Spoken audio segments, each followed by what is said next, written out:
Okay po, good morning. At ito po ang update natin sa Taal Vulcan. Ayan po. Medyo po mabuga siya ng usok ngayon. Ayan po, makapalang usok na ibinibugin niya. Ayan.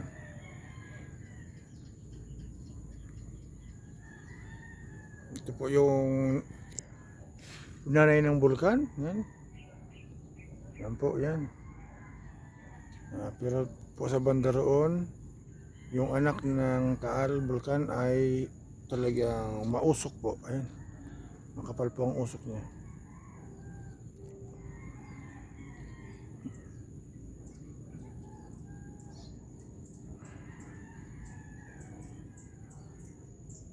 Yan po ang latest activity ng Taal Volcano.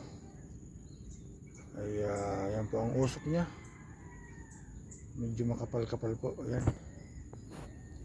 Yan po kung yan.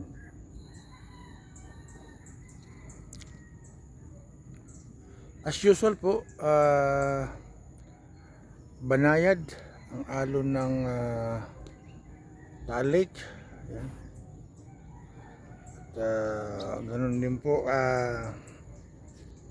dito po sa kanang bahagi ng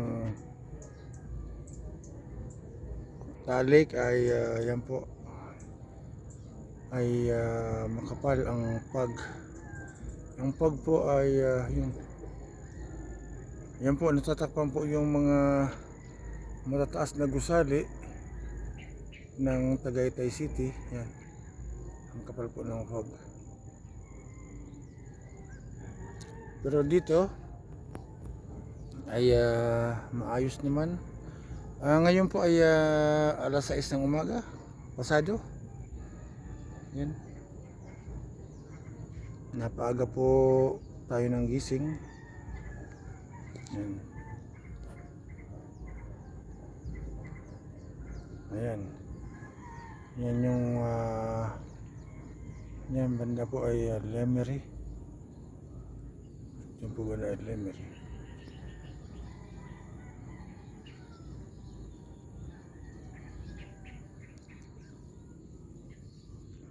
Yan.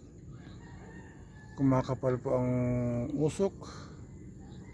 Nakikita niyo po ay biglang kumapal. Yan po, nakikita niyo po ba yung puting-puting usok? Ayan po ay galing sa bunganga ng Taal Volcano. Yan po. Yan.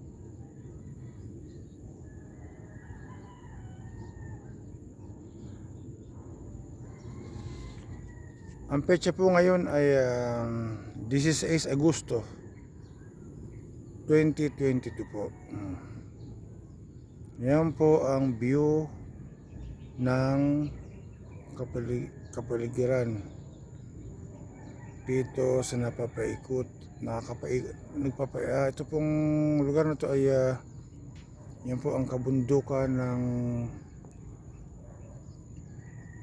Talisay, at doon po banda sa taas ay ang Tagaytay City na makapal po ang fog. Yan po, zero visibility yung mga matataas na gusali doon. Wala kayong makikita. Ayan po ang buwan. Yan yung buwan. Yan.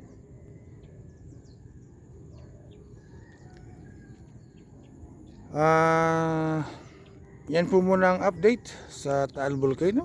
At pag-oobserbahan po natin ito sa mga darating pang mga susunod na mga araw.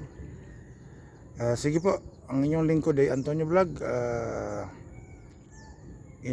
Ni-update ko lang po kayo kung ano ang mga development sa Taal Volcano. Mabuhay po lahat ng mga taga-subaybay natin. At sana i-bless kayo ng Panginoon Diyos sa inyong mga pangangailangan. Bye.